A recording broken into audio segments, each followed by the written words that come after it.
Topic 2, a monarchy, a republic, an enemy of Carthage.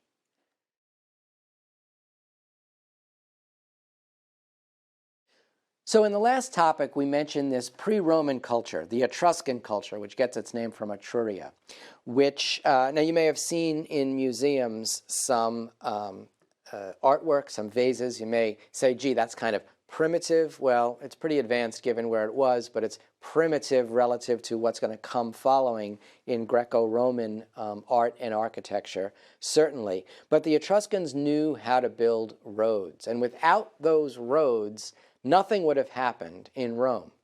Now, the roads in the very beginning of Roman history are largely only within the boot of Italy itself. Nevertheless, that technology, which is going to get better and more efficient every time they build a new road, is really going to have an impact when Rome, at the end of the Republic, around the time of Julius Caesar's assassination, expands northward into modern Europe. In fact, if you've ever driven on the Autobahn, a frightening experience because they drive so quickly, if you dug down 20, 30, 40 feet, you would probably find a Roman road, because why would people, again, to use the cliche, reinvent the wheel? Because the Romans were able to find the shortest distance between two lines. Now, we should say as well that those Roman roads were built by soldiers in the imperial period, but in our period now, in the early period, let's remember that these were built by slaves. So if you come to a hill and you've got to go through it, you can't blast your way through it. They don't have explosives. You use slaves. So there's no question that this was a culture that was built on the blood and sweat and deaths of slaves. But that road culture, that engineering, is very important.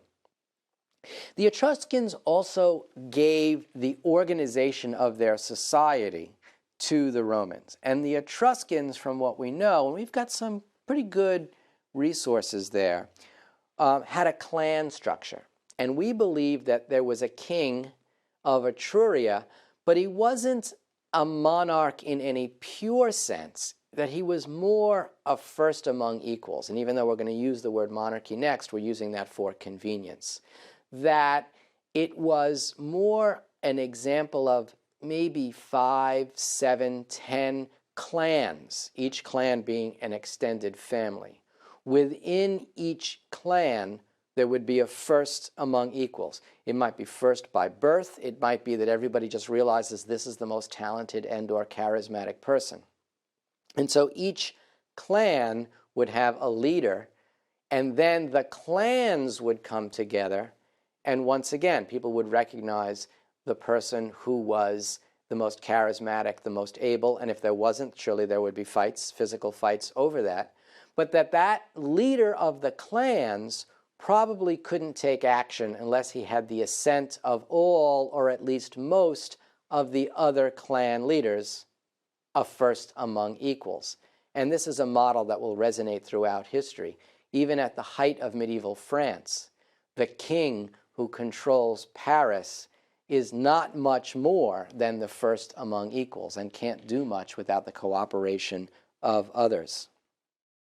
And so if you follow the story of Romulus and Remus, and even if you don't follow the story exactly of Romulus and Remus, what is it about? It's probably represents infanticide, as we talked about earlier, and probably a fight among clans, either between two major clans or a fight for leadership of the one major clan, Romulus and Remus, brothers, maybe cousins in that culture. And out of that comes what I think is the unknown period of Roman history, and that is the period of the monarchy.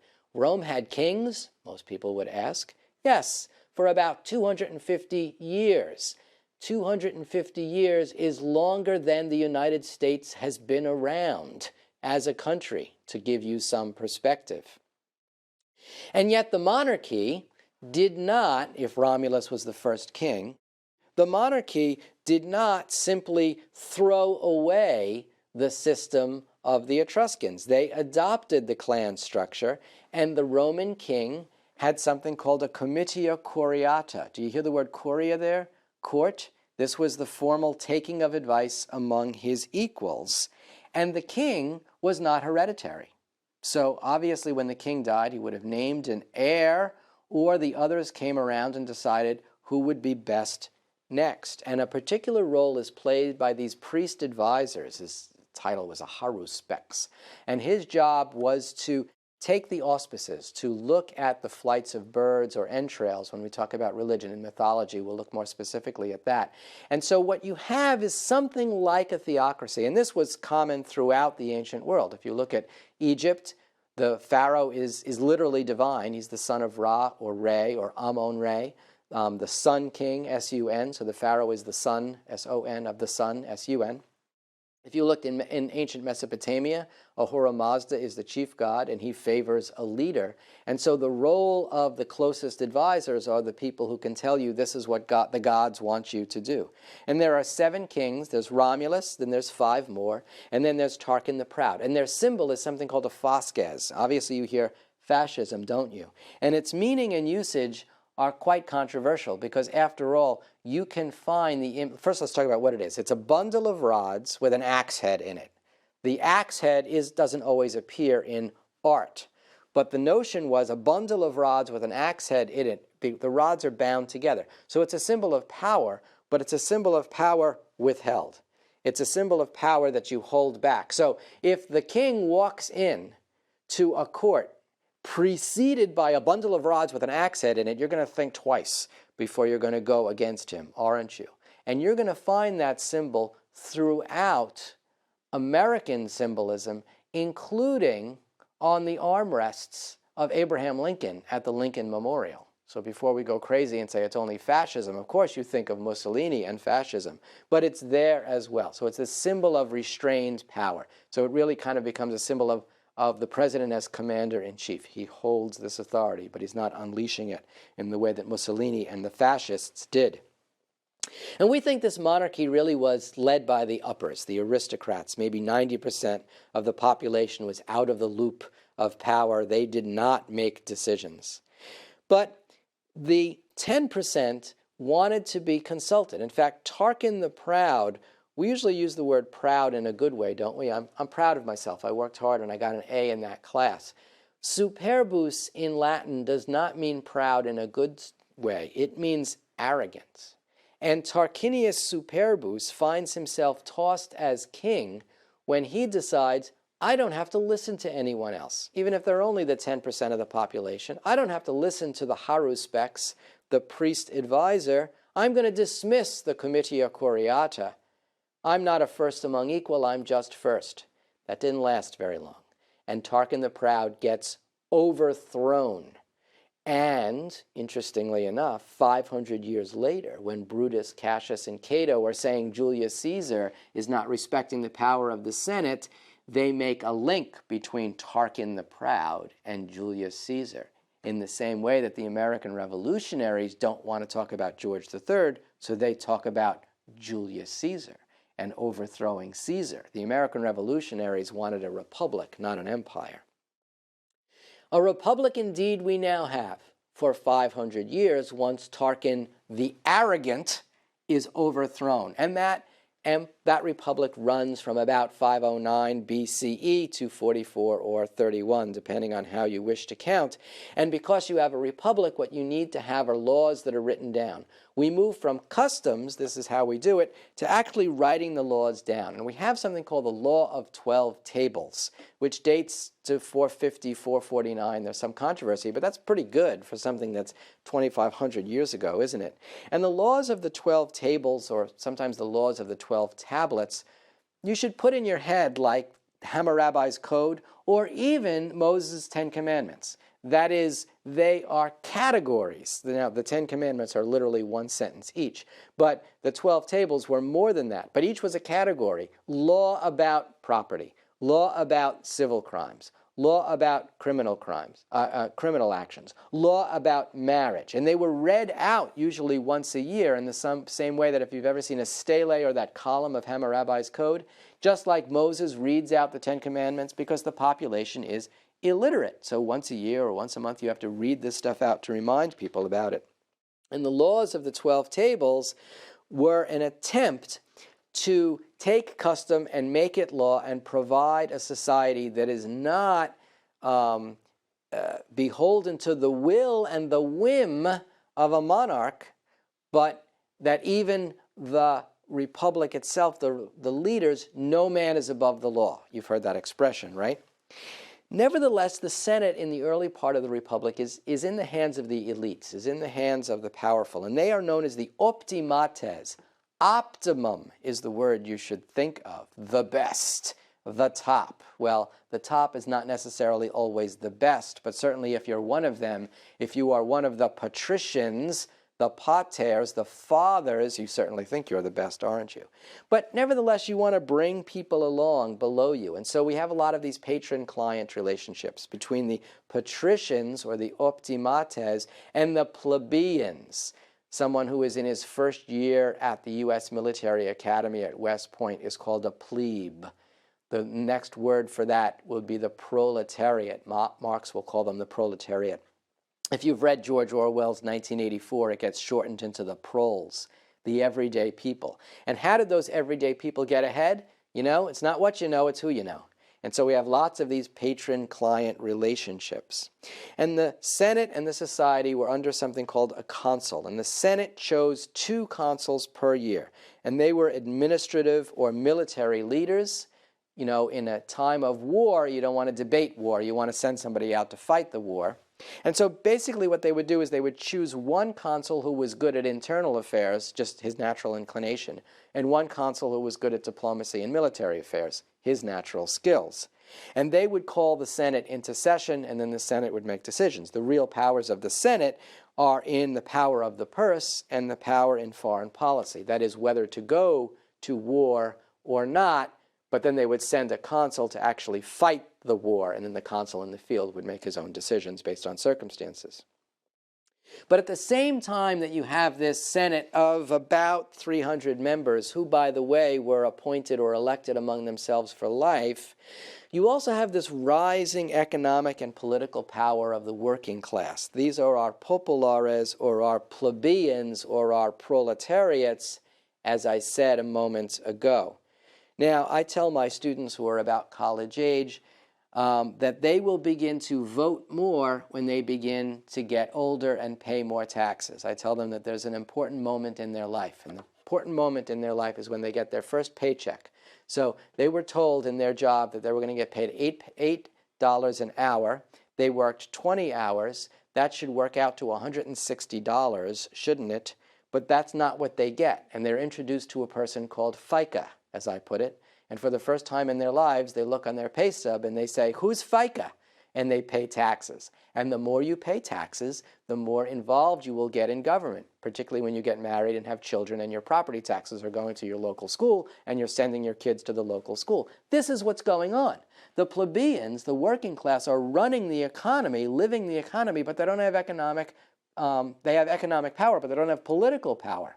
Another example of this would be the women who run America's economy, and in Europe as well, during World War I, and when the boys come home, the women want to vote. And so, for instance, in the United States, that's why 1920 was the first time that women could vote in a presidential election. That's why in 1972, the boys and women as well who were serving in Vietnam could vote in 1972 if they were 18 years old, because an 18-year-old kid in 1969 fighting in Vietnam can come home, but he can't vote. Well, that doesn't make any sense to him or to anybody else. So in 1972, it was changed. Same kind of thing. Now, this takes a long period of time. This takes 200 years for plebeians to get more power. But it does come incrementally in steps. In 445 BCE, plebeians can marry patricians legally. That's an important step. In 300 BC or thereabouts, plebeians can serve as chief priests. Well, that's very important in a society where you're making decisions based on the gods and what they say. That makes you powerful. And then finally, in 287 BCE, plebeians can make laws that bind all Romans. So now it's not just the people at the top who are making laws for the people at the bottom, it's the people at the bottom who are making laws for everyone. So we're kind of leveling society out. Nevertheless, even within the plebeians, you're going to have uppers and lowers. If you've ever seen a triangle graph of the third estate on the eve of the French Revolution, you'll find that the first estate was the clergy, the second estate was the aristocrats, and the third estate was everyone from the richest lawyer to the poorest peasant. And that's who's in the plebeians in ancient Rome as well. So at the higher level of that, you're going to have the equites, which is normally translated as knights, but not in any medieval knights in shining armor way. What are they? They're the nouveau riche.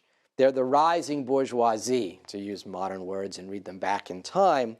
And over time, they want to be able to be raised to the senatorial class. Now, they're always seen as latecomers, as new money, the nouveau riche. And the old money, or the blue bloods, if you've ever seen the movie Titanic, there's this example of this that's going on where the Americans who are traveling are the nouveau riche and the Europeans who are traveling are the blue bloods, and there's tension between the two of them. That's an old story that we see at work here. The plebeians who can get their way into the senatorial class are known as a novus homo, a new man, a new person, meaning recent, not as good as those of us who have been here forever. Nevertheless, by 367 BCE, a plebeian who was raised to the senatorial class, who was elected to the Senate, can serve as a consul. That's pretty good. That's pretty powerful. But the people below that level, the equites, they want a voice. And so we have a second chamber. Are you starting to hear the Senate and the House of Representatives here, the House of Lords, and the House of Commons with a speaker? And so there's an assembly with the speaker, and the speaker's title is called the Tribune of the Plebs. Plebs, short for plebeian. It's basically like the Speaker of the House. It was a one-year term. And that person was considered so beholden to the people of the city of Rome, so much in their service, that the Tribune of the Plebs was not allowed to leave the city for his one-year term, and he couldn't even lock the doors of his house, so that people 24/7 could have access to him. That's definitely an example of servant leadership. So Rome, rising, growing, but somebody's standing in the way. There's another culture, the Carthaginian culture. Carthage had been a colony of a much older culture called Phoenicia, and Punic Wars is a smushed up version of that word for Carthage. Carthage was a new colony, and the way that worked in the Phoenician language comes out as Punic, and so we have the Punic Wars. Carthage was a real threat. So let's take a look at a map, at least in your head, and there you have the Mediterranean, and there you have Sicily, Italy splitting the Mediterranean into east and west, Sicily as a doorway, and then Carthage right on the tip of Tunisia. What is modern-day Tunisia? In fact, if you want to go and see the ruins of Carthage, you would go to Tunis, which is the capital of Tunisia. And Carthage and Rome at this point, if you're betting, you're going to bet on Carthage. Why? Because Carthage had better ships.